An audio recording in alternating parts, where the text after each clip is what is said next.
오늘 우리 함께 말씀 보겠습니다. 오늘 말씀은 미가서 5장 2절부터 9절까지의 말씀입니다. 한 절씩 교독하겠습니다.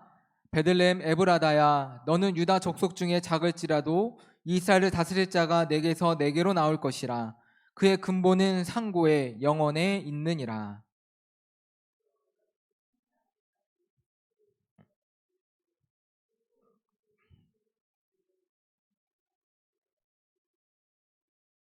그가 여호와의 능력과 그의 하나님 여호와의 이름의 위엄을 의지하고 서서 목축하니 그들이 거주할 것이라.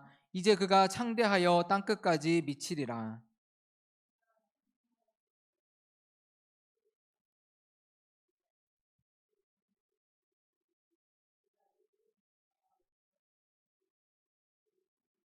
그들이 칼로 아수르 땅을 황폐하게 하며 예므로 땅 어기를 황폐하게 하리라. 아수르 사람이 우리 땅에 들어와서 우리 지경을 밟을 때에는 그가 우리를 그에게서 건져내리라.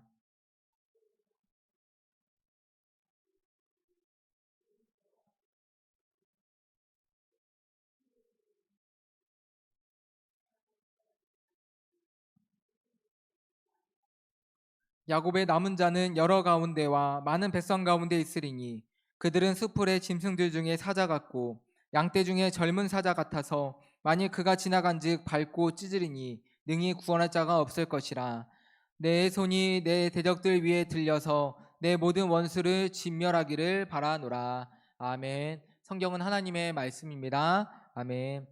오늘 본문 2절을 보게 되면 이와 같이 말씀하고 있습니다. 베들레헴 에브라다야, 너는 유다 족속 중에 작을지라도 이스라엘을 다스릴 자가 내게서 내게로 나올 것이라. 오늘 선지자는 이스라엘을 다스릴 자, 곧 메시아 탄생에 대해서 말씀하고 있습니다. 그런데 이스라엘을 다스릴 왕이 어디에서 태어난다라고 말씀하고 있습니까? 베들레헴 에브라다라는 곳에서 태어나실 것이라고 말씀하고 있습니다. 베들레헴은 예루살렘 외곽에 위치해 있던 작은 산지 마을이었습니다. 특별히 베들레헴은 떡집이라는 의미를 가지고 있는데 이는 이 지역이 많은 곡식이 나오는 곡창지대였기에 붙여진 이름이었습니다.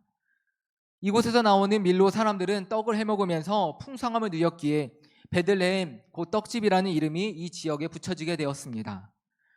근데 미가 선지자는 베들레헴 뒤에 에브라다라는 지명 하나를 덧붙이고 있습니다. 에브라다는 베들레헴의 옛 지명입니다. 에브라다는 열매를 맺다, 풍요롭다라는 뜻을 가지고 있습니다. 선지자가 오늘 메시아 탄생에 대해 말씀하며 풍요함을 뜻하는 베들레헴과 에브라다라는 이름을 같이 이야기하고 있는 것은 메시아의 탄생이 가져올 기쁨과 풍성함이 얼마나 큰지를 알려주기 위해서였습니다. 당시 이스라엘의 상황을 보게 되면 밖으로는 아수르라는 강대국이 위협을 하고 있었고 또 안으로는 사회가 부패해서 백성들이 아무렇지 않게 악을 행하고 또 약한 자들을 억압하고 있었습니다.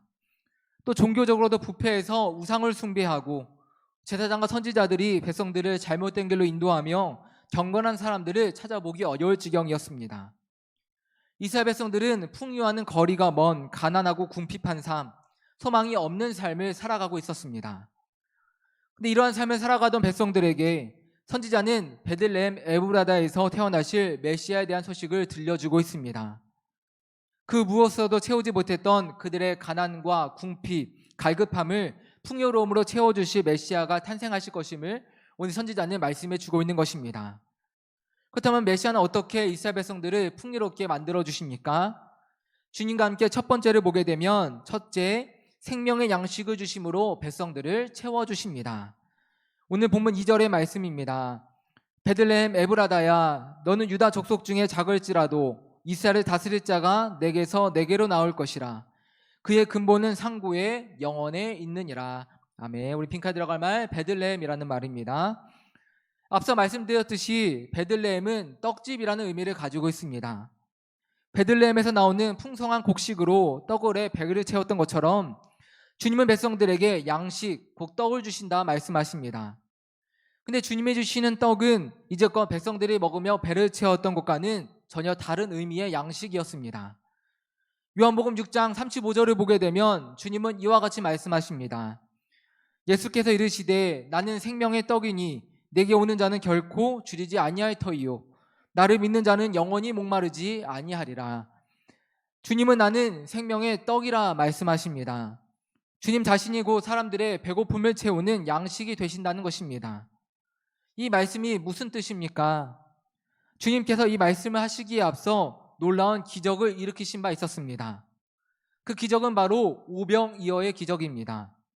무리를 가르치던 도중에 해가 지자 주님은 제자들에게 무리를 먹일 것을 말씀하셨습니다. 하지만 수많은 군중들을 먹일 만한 양식을 제자들은 가지고 있지 않았습니다. 그때 한 아이가 자신이 가지고 있던 보리떡 5개와 물고기 2마리를 바칩니다. 하지만 수많은 사람들이 먹기에 이 음식은 너무나도 부족한 것이었습니다. 하지만 주님께서는 어떻게 하십니까? 한 아이가 드린 그 작은 음식으로 5,000명이 넘는 사람들을 먹이십니다. 이 모습을 본 사람들은 예수님을 참 선지자로 여기면서 예수님을 붙들어 강제로 왕으로 삼으려 했습니다. 그러나 주님은 백성들의 열광과 환호에도 불구하고 그들을 뿌리치시며 산으로 올라가십니다. 주님께서 왜 이와 같이 하십니까? 요한복음 6장 26절을 보게 되면 주님은 이와 같이 말씀하십니다. 예수께서 대답하여 이르시되 내가 진실로 진실로 너희에게 이르노니 너희가 나를 찾는 것은 표적을 본 까닭이 아니요 떡을 먹고 배부른 까닭이로다. 주님은 백성들이 자신을 왕으로 삼으려 하는 이유를 알고 계셨습니다. 바로 예수님께서 자신들의 육신의 배고픔을 채워주실 것이라고 생각했기 때문이었습니다. 그러나 주님께서 우리 가운데 주시고자 하는 것은 단지 썩어 없어질 양식이 아니었습니다. 주님은 우리 가운데 그렇다면 어떠한 양식을 주길 원하셨습니까? 요한복음 6장 27절을 보게 되면 썩을 양식을 위하여 일하지 말고 영생하도록 있는 양식을 위하여 하라. 이 양식은 인자가 너희에게 주리니 인자는 아버지 하나님께서 인지신 자니라 라고 말씀합니다. 주님께서 우리 가운데 주기 원하신 양식은 바로 영생하도록 있는 양식, 먹어도 없어지지 않으며 영원한 생명과 만족, 기쁨을 주는 양식이었습니다. 그렇다면 이와 같은 양식을 우리가 어떻게 얻을 수 있습니까? 요한복음 6장 29절을 보게 되면 예수께서 대답하여 이르시되 하나님께서 보내신 이를 믿는 것이 하나님의 일이니라 하시니 라고 말씀합니다. 생명의 양식을 얻는 방법은 바로 예수님을 믿는 것입니다. 주님 자신이 곧 생명의 양식이 되시기에 주님은 당신을 믿는 자들에게 기꺼이 자신의 몸을 내어주시며 참된 생명과 만족을 주신다 말씀하시는 것입니다. 주님은 선포하십니다. 요한복음 6장 48절 이하의 말씀입니다. 내가 곧 생명의 떡이니라. 너희 조상들은 광야에서 만나를 먹었어도 죽었거니와 이는 하늘에서 내려오는 떡이니 사람으로 하여금 먹고 죽지 아니하게 하는 것이라. 나는 하늘에서 내려온 살아있는 떡이니 사람이 이 떡을 먹으면 영생하리라. 내가 줄 떡은 곧 세상의 생명을 위한 내 살이니라 하시니라. 아멘. 주님은 나는 생명의 떡, 하늘에서 내려온 살아있는 떡이라고 말씀하십니다. 내가 주는 떡은 곧 세상의 생명을 위한 나의 살이라고 하십니다. 이 떡을 먹는 자는 영생하리라고 주님은 말씀하십니다.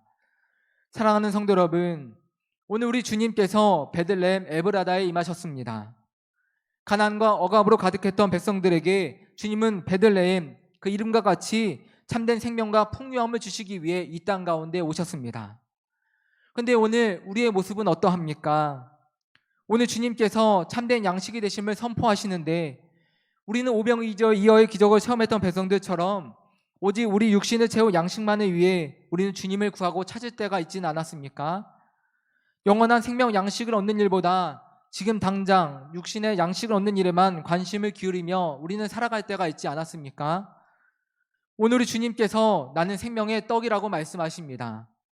주님은 당신을 믿는 자들에게 기꺼이 자신의 살을 내어주시고 영생을 얻게 하신다 말씀하십니다. 우리 주님께서 오늘 썩을 양식을 위하여 일하지 말고 영생하도록 있는 양식을 위하여 하라라고 말씀하셨습니다. 우리 육신을 위해 양식은 반드시 필요합니다. 양식이 없으면 우리는 살아갈 수 없기에 양식은 너무나도 소중하고 중요한 것입니다. 오늘 주님의 이 말씀은 육의 양식이 전혀 필요치 않다라는 말씀이 아닙니다. 만약 주님께서 육의 양식이 필요 없다 여기셨다면 오병이어의 기적을 일으키시지도 않으셨을 것입니다. 우리 주님께서도 육의 몸을 입고 오셨기에 우리에게 양식이 필요하다는 것을 그 누구보다 잘 알고 계셨습니다. 그럼에도 오늘의 말씀을 주시는 것은 육의 양식을 얻는 일이 우리 인생의 전부가 되어서는 안 되기 때문에 그렇습니다. 짧은 삶을 위하여 육신의 양식을 얻는 일보다 영원한 삶을 위해 영의 양식을 먹는 일이 더 중요하기에 주님 오늘 친히 당신이 생명의 양식이 되시었고 나를 먹으라고 말씀하시는 것입니다. 오늘 우리가 이 땅에서의 짧은 삶을 전부로 여기며 육신의 만족만을 위해 살아가는 사람들이 되지 않기를 이 시간 간절히 소망합니다. 오늘 우리 주님께서 우리에게 영원한 생명을 주시기 위해 이 땅 가운데 오셨습니다. 가난하고 궁핍하고 억압받는 이들에게 참된 만족과 기쁨을 주시기 위해 우리 주님께서 오셨습니다. 오늘 참 양식이신 주님을 먹으며 영원한 생명과 기쁨, 만족함의 은혜를 얻으시는 의성도 모두 되시기를 이 시간 간절히 소망합니다. 우리 주님께서 말씀하십니다. 요한복음 6장 56절 이하의 말씀입니다. 내 살을 먹고 내 피를 마시는 자는 내 안에 거하고 나도 그의 안에 거하나니 살아계신 아버지께서 나를 보내심에 내가 아버지로 말미암아 사는 것 같이 나를 먹는 그 사람도 나로 말미암아 살리라. 아멘. 주님을 믿는 자, 주님의 양식을 먹고자 하는 자 안에 우리 주님께서 거하시겠다 약속하십니다. 주님께서 하나님으로 인해 사시는 것처럼 주님을 먹는 그 사람은 주님으로 인해 살게 되리라고 주님은 말씀하십니다.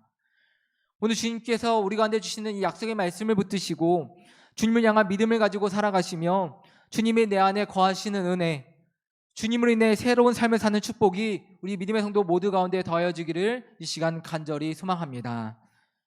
주님과 함께 우리 두 번째를 보시도록 하겠습니다. 두 번째, 주님은 백성들의 참 목자가 되셔서 그 부족함을 채워주십니다.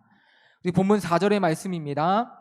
그가 여호와의 능력과 그의 하나님 여호와의 이름의 위엄을 의지하고 서서 목축하니 그들이 거주할 것이라.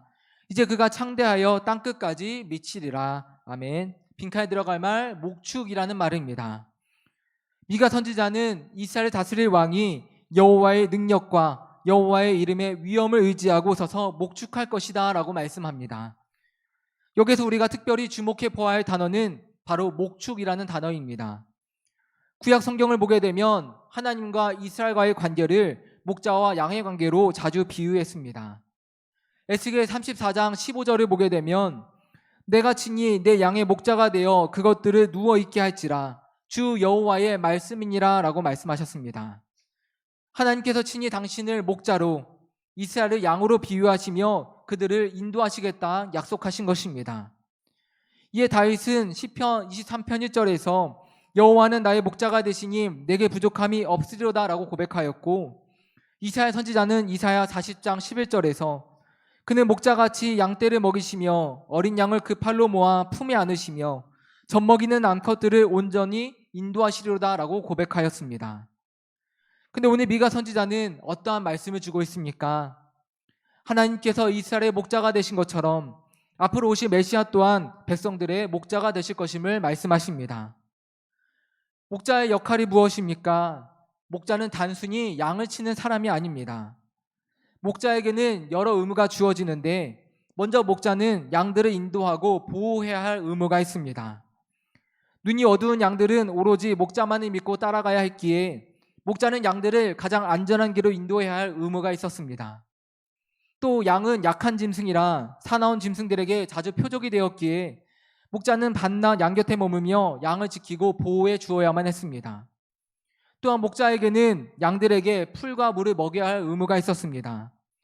목자는 양들이 굶주려 죽지 않도록 푸른 풀밭과 쉴만한 물가를 찾으며 양들에게 충분한 음식을 공급해야 하는 의무가 있었습니다.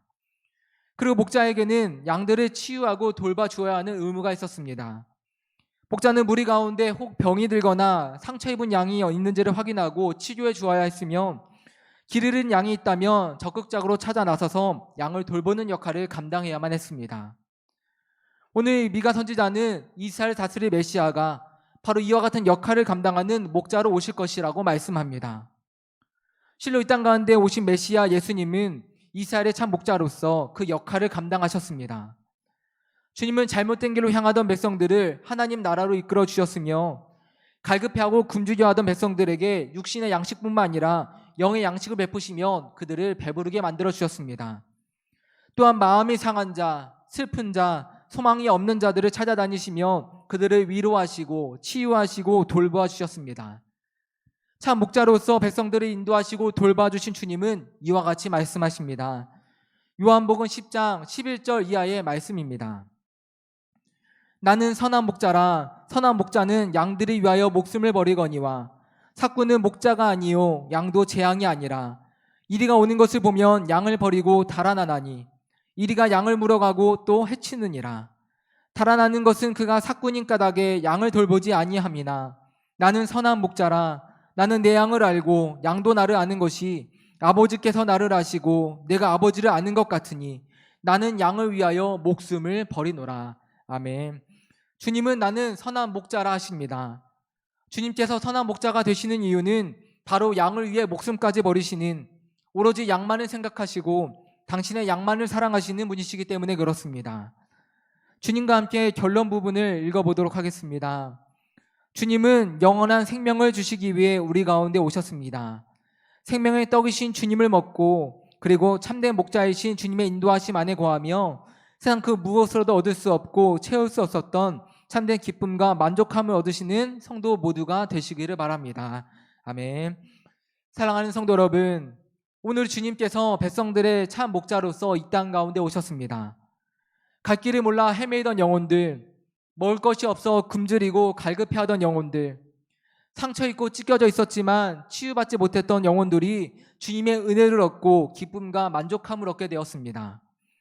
세상은 여전히 백성들을 두렵게 하는 것들로 가득했지만 주님을 믿게 된 성도들은 더 이상 염려하거나 근심할 필요가 없게 되었습니다. 오늘 본문 5절 이하를 보게 되면 이와 같이 말씀합니다. 이 사람은 평강이 될 것이라. 아수르 사람이 우리 땅에 들어와서 우리 궁들을 밟을 때에는 우리가 7 목자와 8 군왕을 일으켜 그르치리니 그들이 칼로 아수르 땅을 황폐하게 하며 임으로 땅 어기를 황폐하게 하리라. 아수르 사람이 우리 땅에 들어와서 우리 지경을 밟을 때에는 그가 우리를 그에게서 건져내리라. 아멘. 우리에게는 누가 계십니까? 우리에게는 평강의 왕, 당신의 양을 위해 목숨까지 바치시는 참 목자이신 주님이 함께 하십니다.